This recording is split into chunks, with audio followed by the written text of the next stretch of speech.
Welcome to UPSC exam prep. आज है 8 जनवरी 2024 और स्वागत है आपका करंट अफेयर्स न्यूज डिस्कशन में। तो आइए शुरू करते हैं। आज का हमारा पहला आर्टिकल है नेताजी सुभाष चंद्र बोस के बारे में। तो आइए देखते हैं। अभी सुप्रीम कोर्ट ने हाल ही में नेताजी सुभाष चंद्र बोस जैसे नेता अमर रहें और उन्हें न्यायिक आदेश के माध्यम से मान्यता देने की कोई आवश्यकता नहीं है, ऐसा कहा है। तो नेता सुभाष चंद्र बोस जी के बारे में देख लेते हैं। वह एक भारतीय राष्ट्रवादी नेता थे जो ब्रिटिश औपनिवेशिक शासन के खिलाफ भारतीय स्वतंत्रता आंदोलन में एक प्रमुख व्यक्ति थे। उनका जन्म 23 जनवरी 1897 को कटक उड़ीसा में हुआ था।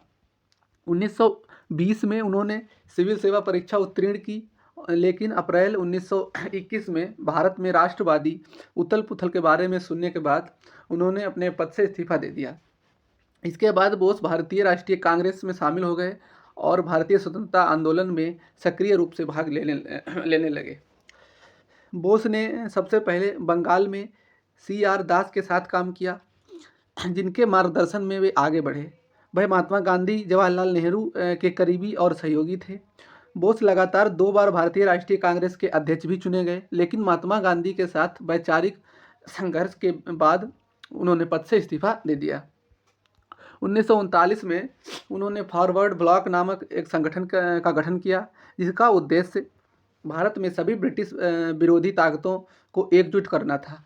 नेताजी स्वामी विवेकानंद की शिक्षाओं से बहुत प्रभावित थे और वह एक छात्र के रूप में अपने देशभक्तिपूर्ण उत्साह के लिए जाने जाते थे।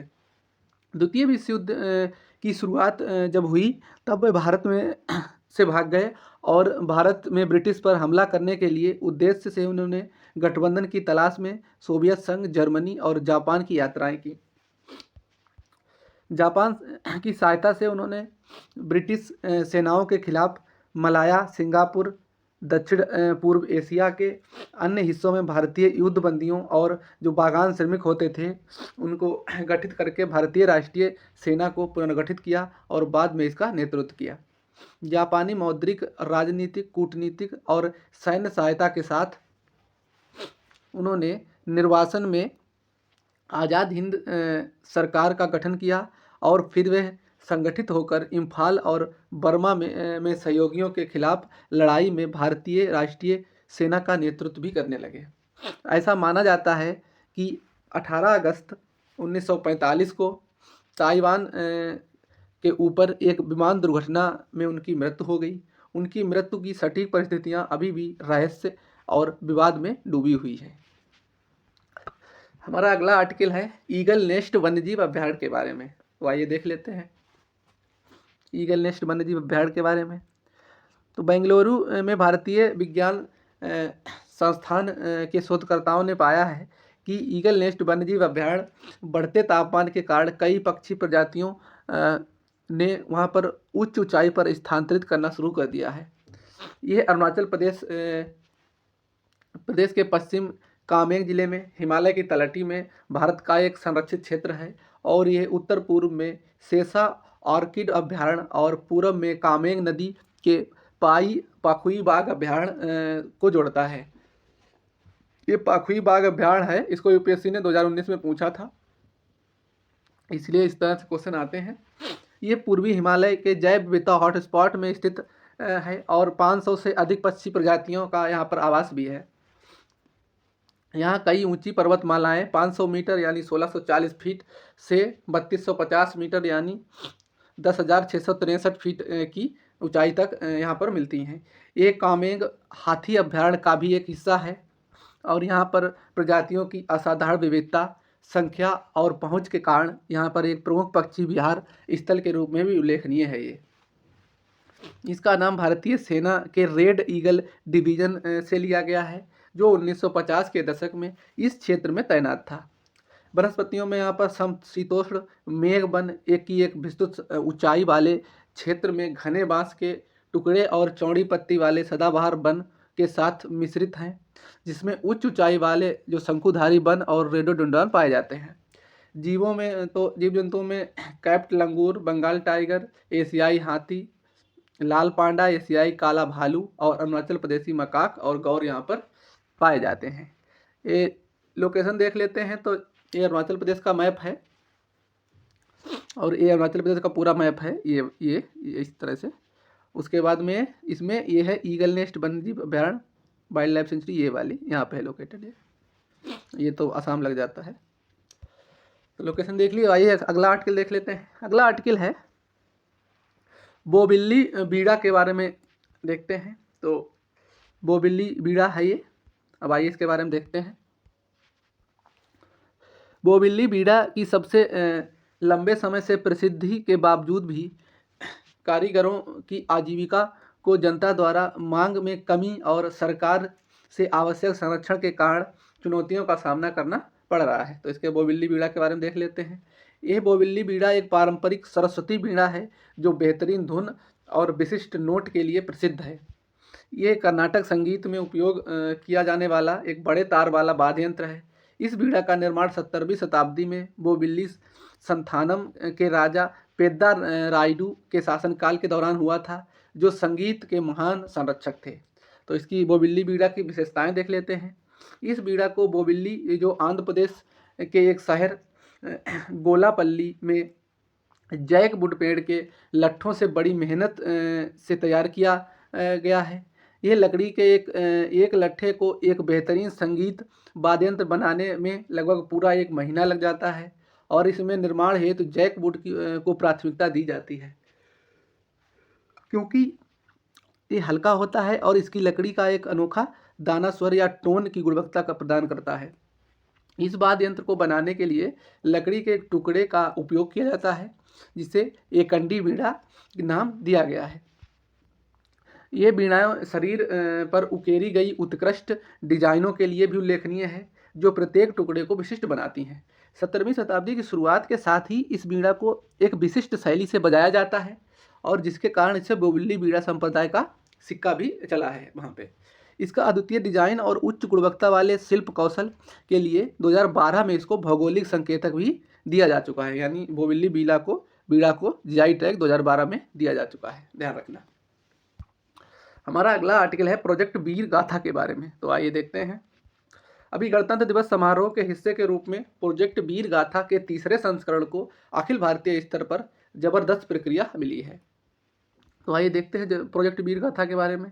तो ये रक्षा मंत्रालय और शिक्षा मंत्रालय की एक संयुक्त पहल है। इसको 2021 में वीरता पुरस्कार पोर्टल के तहत स्थापित किया गया था।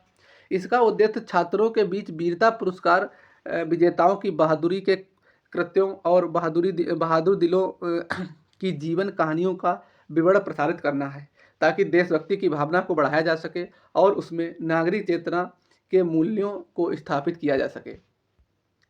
प्रोजेक्ट वीर गाथा ने स्कूल में छात्र छात्राओं को वीरता पुरस्कार विजेताओं पर आधारित रचनात्मक परियोजनाओं गतिविधियों को करने के लिए एक मंच प्रदान करके महान उद्देश्य को गहरा किया है।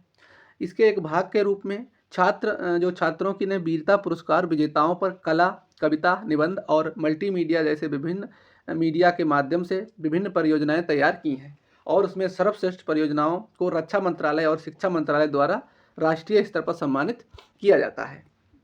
हमारा अगला आर्टिकल है टेपिओका पौधा यानी कसावा के बारे में। तो आइए देखते हैं।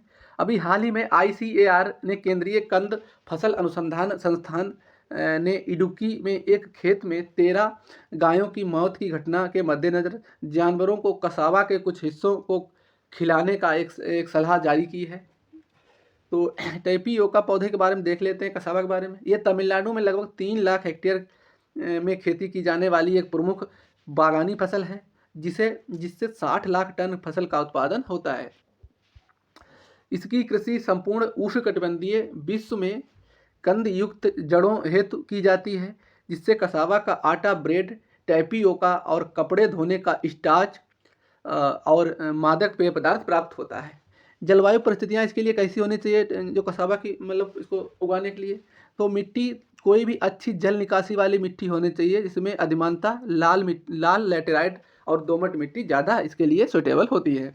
इसकी पैदावार उष्णकटिबंधीय गर्म आर्द्र जो जलवायु होती है उसमें सबसे अधिक होती है।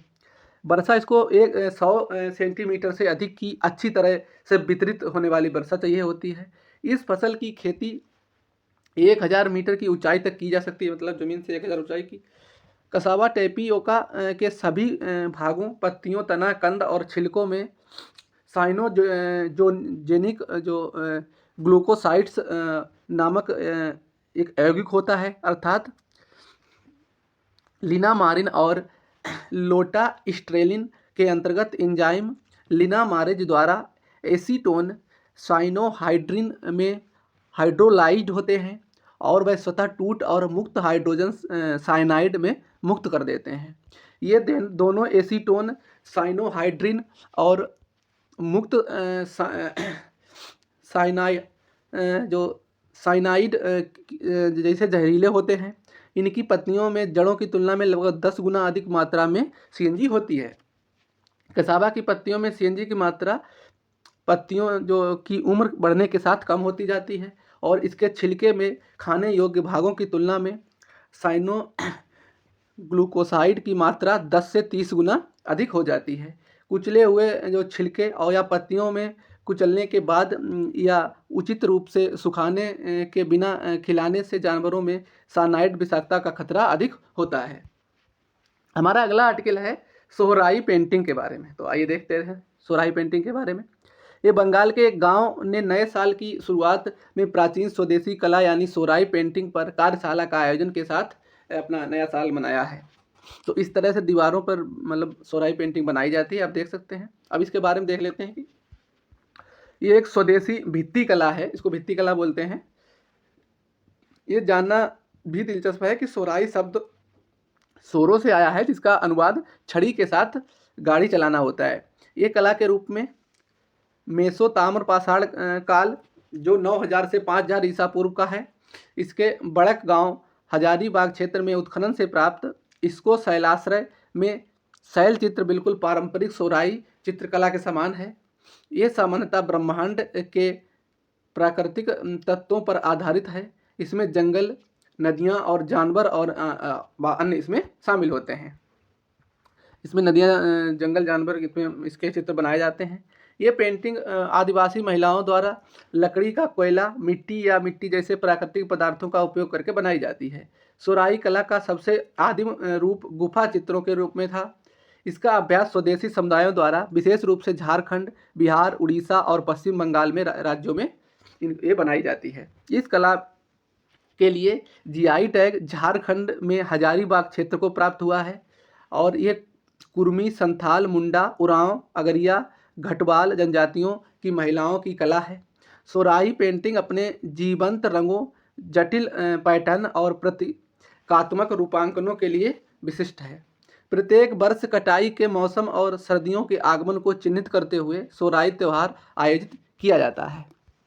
हमारा अगला आर्टिकल है पलाश फिश ईगल के बारे में। तो आइए देख लेते हैं।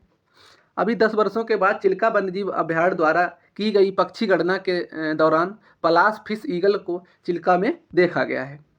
तो इसे पलाश समुद्री ईगल या बैंड टेल्ड फिश ईगल के रूप में भी जाना जाता है। ये एक बड़ा भूरे रंग का समुद्री ईगल है। इसे झीलों, दलदलों और बड़ी नदियों के पास निचले इलाकों से लेकर 5000 मीटर की ऊंचाई तक देखा जा सकता है। ये मुख्य रूप से मछली खाता है और लेकिन ये कई अन्य शिकार भी करता है, इसके आहार का हिस्सा मतलब होते हैं। ये आमतौर पर पानी के पास एक ऊंचे पेड़ पर बने घोंसले में प्रजनन करता है और ये कजाकिस्तान, रूस, तजाकिस्तान, तुर्कमेनिस्तान, उज्बेकिस्तान, मंगोलिया, चीन, भारत, नेपाल और बांग्लादेश, म्यांमार के पूर्वी पैलेर्टिक में पाया जाता है। ये आंशिक रूप से प्रवासी पक्षी है। इसकी संरक्षण की स्थिति देखते हैं तो ये IUCN की जो लाल सूची है उसमें ये लुप्त प्राय है, यानी एक्सटेंट है। और खतरा इसका तो ये मनुष्य निवास के क्षरण, प्रदूषण और झीलों के लिए जल निकासी या अत्यधिक मछली पकड़ने के माध्यम से इसकी प्रजाति का पतन हो गया। अब चिल्का जो झील है इसके बारे में थोड़ा देख लेते हैं। तो ये उड़ीसा का मैप है। उड़ीसा के मैप में ये जो यहाँ पे ये चिल्का लेक है, उसके समुद्र के किनारे है एकदम।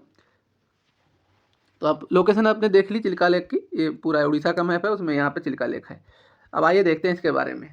ये खारे पानी की झील और मुहाना चरित्र वाला एक उथला सा लैगून का एरिया है जो उड़ीसा राज्य में पुरी, खुर्दा और गंजाम जिलों में फैला हुआ है। यह विस्तृत चैनल द्वारा बंगाल की खाड़ी से जुड़ा हुआ है, जो ज़्यादातर एक संकीर्ण क्षेत्र है और उसको अलग से होकर एक समांतर चलता रहता है। यह बंगाल की खाड़ी में बहने वाली दया नदी के मुहाने पर स्थित है। इसे लवणता, गहराई और उसके आधार पर मोटे तौर पर 4 पारिस्थितिक क्षेत्रों में विभाजित किया जाता है, अर्थात इसे दक्षिण क्षेत्र, मध्य क्षेत्र और उत्तरी क्षेत्र और बाहरी चैनल के माध्यम से इसको विभाजित करते हैं।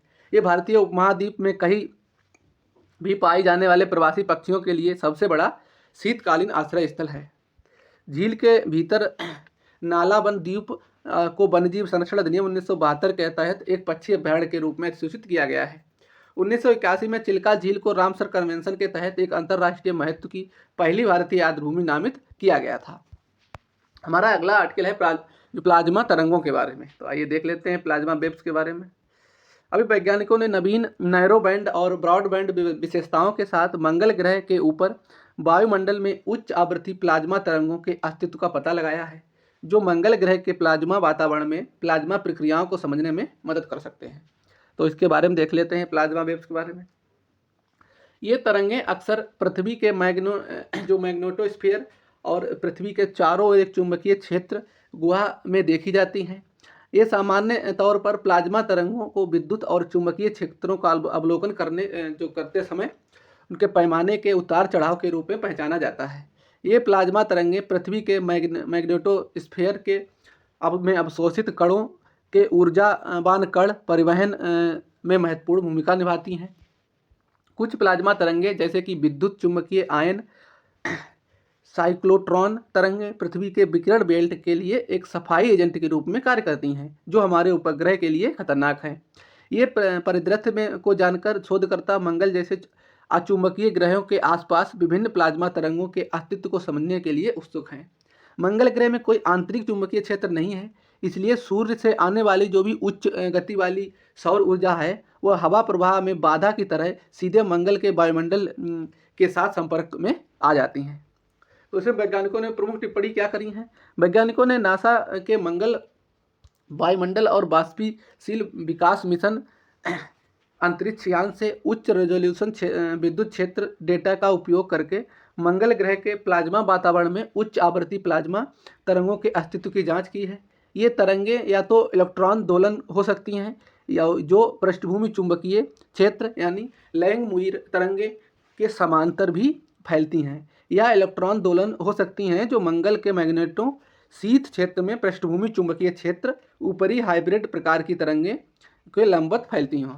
उन्होंने मंगल ग्रह के मैग्नेटोस्फीयर में इलेक्ट्रॉन प्लाज्मा आवृत्ति के नीचे और ऊपर की आवृत्ति के साथ अलग अलग तरंग मोड़ कर देखे हैं। ये तरंगें या तो ब्रॉडबैंड या नैरो बैंड प्रकार की होती हैं, जिसमें आवृत्ति डोमेन की विशिष्ट विशेषता होती है। ब्रॉडबैंड तरंगों में लगातार 8 से 14 किलोमीटर जो मिली सेकेंड की अधिकता के साथ आवधिक पैची संरचनाएं पाई गई हैं। यह ऐसी तरंगों का पता लगाते हैं जो कि एक उदाहरण प्रदान करती हैं जिसमें मंगल ग्रह को प्लाज्मा वातावरण में इलेक्ट्रॉन कैसे ऊर्जा प्राप्त करता है और कैसे नष्ट होते हैं, इसका पता लगाया जा सकता है। हमारा अगला आर्टिकल है रिजुपेयो टेक्नोलॉजी के बारे में। तो आइए देख लेते हैं। अभी हाल ही में सीमा सड़क संगठन ने अरुणाचल प्रदेश में भारत चीन सीमा के पास सेला सुरंग और LGG दमतेंग यांगस्टे सड़क पर उच्च ऊंचाई वाले बिटुमिनस सड़कों के खंडों के निर्माण के लिए सड़क निर्माण तकनीकी यानी रिजुपेयो तकनीकी का उपयोग किया है। तो इसके बारे में देख लेते हैं। इसे भारत की सबसे पुराने और प्रमुख सड़क अनुसंधान संगठन CSIR central road research institute द्वारा विकसित किया गया है। एक काम और उप शून्य तापमान की स्थिति में भी उच्च ऊंचाई वाले बिटुमिनस सड़कों का भी निर्माण में फायदेमंद है। ये तकनीकी बर्फबारी के बीच लंबे समय तक ढुलाई के बावजूद भी पारगमन के दौरान बिटुमिनस मिश्रण को नगण्य गर्मी हानि के साथ बिटुमिनस मिश्रण के उत्पादन और रोलिंग तापमान को 30 डिग्री सेल्सियस से 400 डिग्री सेल्सियस तक कम कर देती है। इस तकनीकी का डामर संशोधक एक जैव तैल आधारित उत्पाद है जो पारगमन के दौरान बिटुमिनस मिश्रण तापमान को संरक्षित करने के अलावा बिटुमिनस मिश्रण की हीटिंग की आवश्यकता को काफ़ी कम करता है। एक ठंडी जलवायु वाले क्षेत्रों में रिजपेव के डामर संशोधन से दीर्घकालिक स्थायित्व में सुधार होगा और कम तापमान की स्थिति में थर्मल क्रैकिंग के प्रति बेहतर प्रतिरोध इसका होगा। यह अरुणाचल प्रदेश के प्राचीन पर्यावरण संवेदनशील पहाड़ी वातावरण में ग्रीन हाउस गैस उत्सर्जन को भी कम करता है। तो देख लेते हैं CSIR केंद्रीय सड़क अनुसंधान संगठन के बारे में। यह 1952 में स्थापित इसको किया गया था। एक प्रमुख राष्ट्रीय प्रयोगशाला है जो वैज्ञानिक और प्रौद्योगिकी अनुसंधान परिषद का एक घटक है। CSRI के प्रमुख अनुसंधान एवं विकास संगठन सड़कों और रनवे को डिजाइन, निर्माण और रखरखाव के लिए मेगा और मध्यम शहरों की यातायात और परिवहन योजना की विभिन्न इलाकों में सड़कों के प्रबंधन, सीमांत सामग्रियों में सुधार, प्रौद्योगिकी, कचरा के सड़क निर्माण और भूस्खलन नियंत्रण आदि को में उपयोग और अनुसंधान और विकास परियोजनाओं से संबंधित हैं। संस्थान भारत और विदेशों में विभिन्न उपयोगकर्ता संगठनों को तकनीकी और परामर्श सेवाएं प्रदान करता है। इन सड़कों और रनवे परियोजनाओं को शुरू करने के लिए, निष्पादित करने के लिए, राजमार्ग इंजीनियरिंग के लिए क्षेत्र मानव संसाधन की क्षमता निर्माण के लिए करते हैं। हमारा अगला आर्टिकल है EB5 अप्रवासी निवेशक कार्यक्रम क्या है। तो EB5 जो अप्रवासी निवेशक कार्यक्रम है इसके बारे में देखते हैं। अभी हाल ही में संयुक्त राज्य अमेरिका ने विदेश विभाग ने डेटा जारी किया है जो कि वर्तमान में लंबित जो EB5 अनुप्रयोगों, विशेषकर भारतीय नागरिकों के आवेदकों जो आवेदन को प्रसंस्करण में महत्वपूर्ण प्रगति का संकेत देता है। तो इसके बारे में देख लेते हैं EB5 अप्रवासी निवेशक कार्यक्रम के। तो EB5 ये रोजगार आधारित पांचवी वरीयता का या US गोल्डन वीज़ा विदेशी निवेशकों और उनके परिवारों को संयुक्त राज्य अमेरिका में स्थायी निवास और ग्रीन कार्ड प्राप्त करने के लिए एक विशेष मार्ग प्रदान करता है। इसे संयुक्त राज्य नागरिकता और आप्रवासन सेवा द्वारा प्रसारित किया जाता है। इसे 1990 में विदेशी निवेशकों द्वारा रोजगार सृजन और पूंजी निवेश के माध्यम से अमेरिकी अर्थव्यवस्था को प्रोत्साहित करने के लिए बनाया गया था। इस कार्यक्रम के तहत निवेशक और उनके जो पति पत्नी और 21 वर्ष से कम उम्र के अविवाहित बच्चे वैध स्थायी निवास ग्रीन कार्ड धारक बनने के लिए आवेदन करने के लिए पात्र होंगे यदि वे संयुक्त राज्य अमेरिका में एक वाणिज्यिक उद्यम या उससे आवश्यक निवेश करते हैं। ये योग्य अमेरिकी श्रमिकों के लिए 10 स्थायी पूर्णकालिक नौकरियां निर्मित या संरक्षित करने की योजना है। जो है EB5 अप्रवासी निवेशक कार्यक्रम है, ये योग्य जो श्रमिक हैं उनके लिए 10 स्थायी पूर्णकालिक नौकरियां निर्मित करने के लिए संरक्षित योजना है। अब आइए कुछ क्वेश्चन प्रैक्टिस कर लेते हैं। इससे कल हमने एक आर्टिकल डिस्कस किया था गोवा के कदम्बों के बारे में, तो इसके बारे में देखते हैं एक क्वेश्चन। तो गोवा के कदम्बों से संबंधित निम्नलिखित कथनों पर विचार करें। इसमें जैसे वे कल्याणी के चालुक्यों के अधीनस्थ थे और वे कदम्ब शास्त्रदेव ने चंदवारा शहर पर विजय प्राप्त करी थी। तो इसमें बोला गया है कि निम्नलिखित में से कौन सा कथन सही है। तो इसमें आप देखो, कमेंट करो, बताओ, फिर हम इसके आंसर देखते हैं। पहले दूसरा देख लेते हैं। अभी हमने डिस्कस किया EB5 अप्रवासी निवेशक कार्यक्रम जो हाल ही में समाचारों में देखा गया। ये किससे संबंधित है? संयुक्त अरब अमीरात, यूनाइटेड किंगडम, ऑस्ट्रेलिया, संयुक्त राज्य अमेरिका। तीसरा है तंजावुर गुड़िया के संदर्भ में निम्नलिखित कथनों पर विचार करें। तो इसको कल डिस्कस किया था हमने। इसे शुरू में मराठा शासकों द्वारा तंजावुर लाया गया था या ये कठोर, और ये दूसरा है ये कठोर सागौन की लकड़ी से बना होता है। तो तीसरा है ये भौगोलिक संकेतक GI टैग से सम्मानित किया गया है। अब 3 ही क्वेश्चन डाले हैं, तो अब आइए इसके आंसर देख लेते हैं। इसे गोवा के कदम्बों के बारे में, तो ये कल्याण जो के चालुक्य थे उनके अधीनस्थ थे, सही है। और एक कदम्ब शास्त्रदेव ने चंदवारा शहर पर विजय प्राप्त की, ये भी सही है। तो इसमें ये A और B दोनों सही हैं, तो इसका आंसर C हो जाएगा। दूसरा है अभी डिस्कस किया EB5 अप्रवासी निवेशक कार्यक्रम, तो ये संयुक्त राज्य अमेरिका से संबंधित है। तीसरा है तंजावुर गुड़िया के संदर्भ में निम्नलिखित कथन पर विचार कीजिए। तो इसमें पूछा है कौन से कितने कथन सही हैं। तो इसे मराठा के शासकों द्वारा तंजावुर लाया गया, ये भी सही है। ये कठोर सागौन की लकड़ी से बना होता है, ये गलत है क्योंकि ये चीका मिट्टी और उसके लेप टाइप से बनाया जाता है। गीले चीज़ से, ये कठोर सागौन से नहीं बनता है, तो इसलिए ये गलत है। और इसे भौगोलिक संकेतक प्राप्त है, तो इसको 2002 में ही भौगोलिक संकेतक दिया गया था, इसलिए सिर्फ 2 ऑप्शन सही होंगे, इसलिए इसका आंसर B सही है। तो आज के हमारे सारे आर्टिकल फिनिश हो गए। वीडियो अच्छा लगे वीडियो को शेयर करें, लाइक करें, कमेंट करें। थैंक यू, धन्यवाद।